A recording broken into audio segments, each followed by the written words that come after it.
Hello again and welcome back to our series of videos about polymer clay.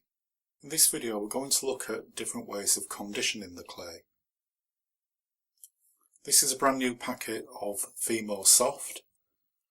If I can get into it, I'm just going to open it up.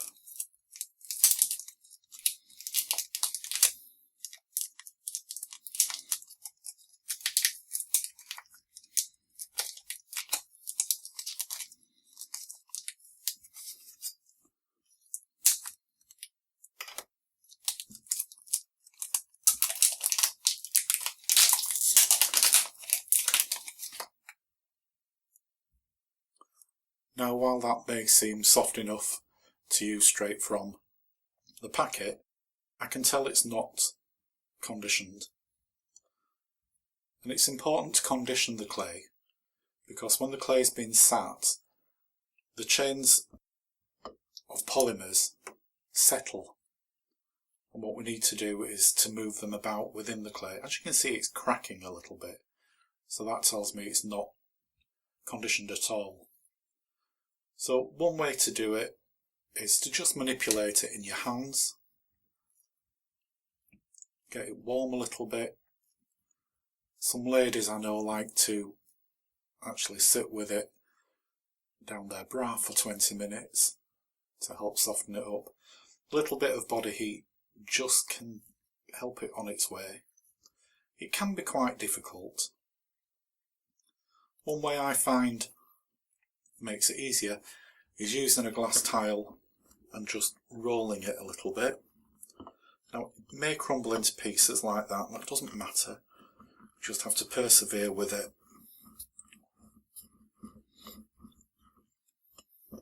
And eventually it will start to become softer and less likely to crack. It does take a while and is one of those jobs that is quite good for sitting in front of the TV doing, because you don't really have to think about what you're doing. You're just squeezing and manipulating the clay until it's soft enough to use. As you can see, there's lots of cracks in it. It's not going to make a nice model.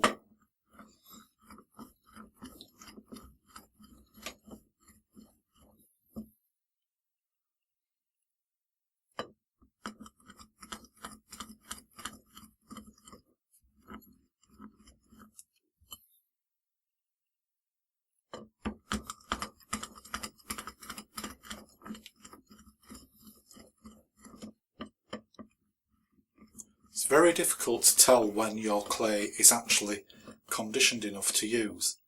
I mean, obviously one of the ways you can see is that it doesn't crack anymore.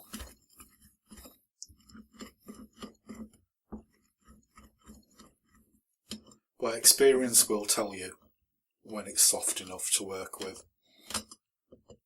If you've ever blended two pieces of clay together, two different colours, it can take quite a time to blend them completely. That's about the amount of time you need to condition your clay. It should be around about the same time as it would take to blend two colours together. So I'm just going to continue with this. I'm going to speed the camera up a little bit and I'll come back when I feel it's conditioned.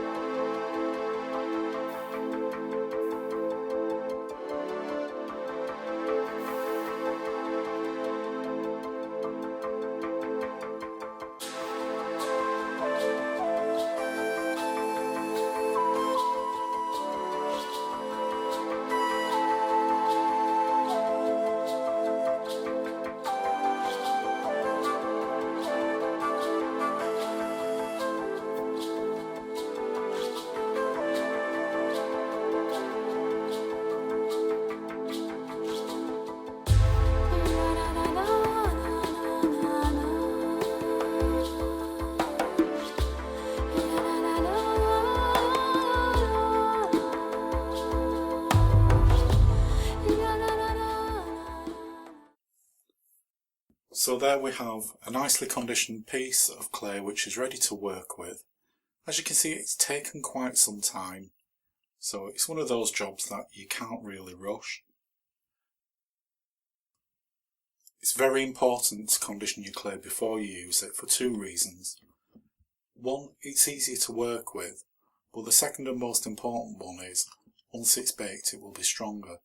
If you don't condition your clay properly, the polymers can't bond together properly either, and so your finished piece once baked is likely to be brittle.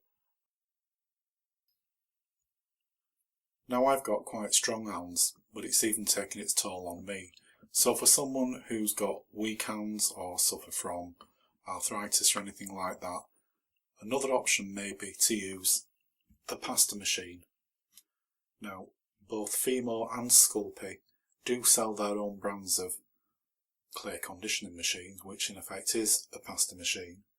The Fimo one retails for around about £50 and the Sculpey one around about £80. This, I think, originally was about £7 or £8 from either Lidl or Aldi, and I picked this up at a car boot sale for the princely sum of £2.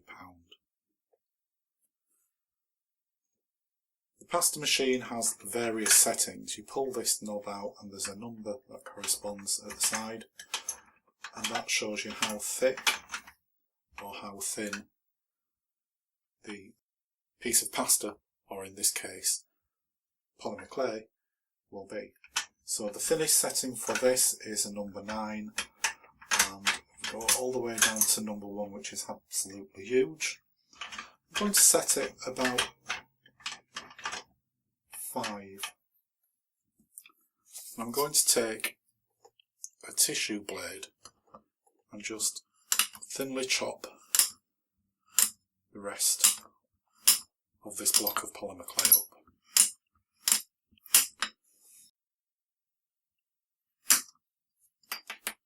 I'm just going to pop a few bits in the top of the pasta machine and run it through, see what comes out at the other end.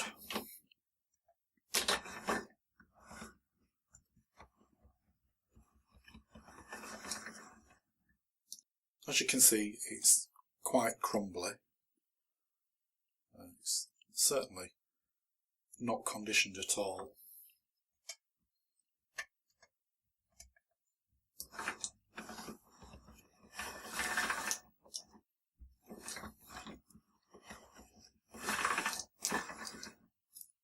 I'm just going to squeeze that back together, pick up any bits that we've dropped at the bottom and run it through the pasta machine again.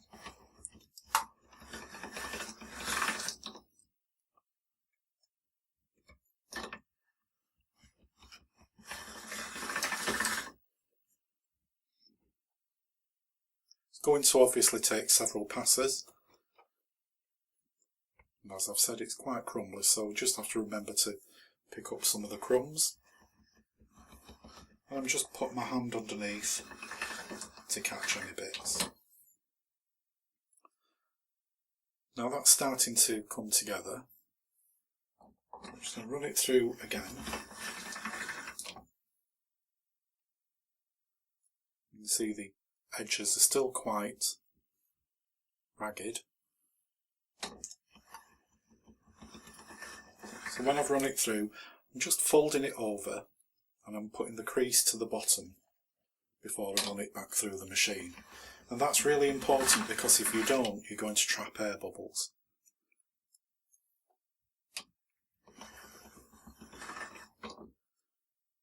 What I like to do is fold it into the centre and run it through that way.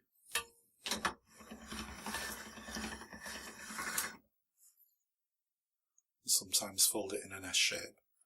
We must remember that the creases either must be at the bottom or the sides. You don't want any creases at the top, or you most definitely will end up with air bubbles. So if you're folding it into the centre, creases need to go to the side.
you end up with is a nice, flexible, beautifully conditioned piece of clay, hopefully with no air bubbles.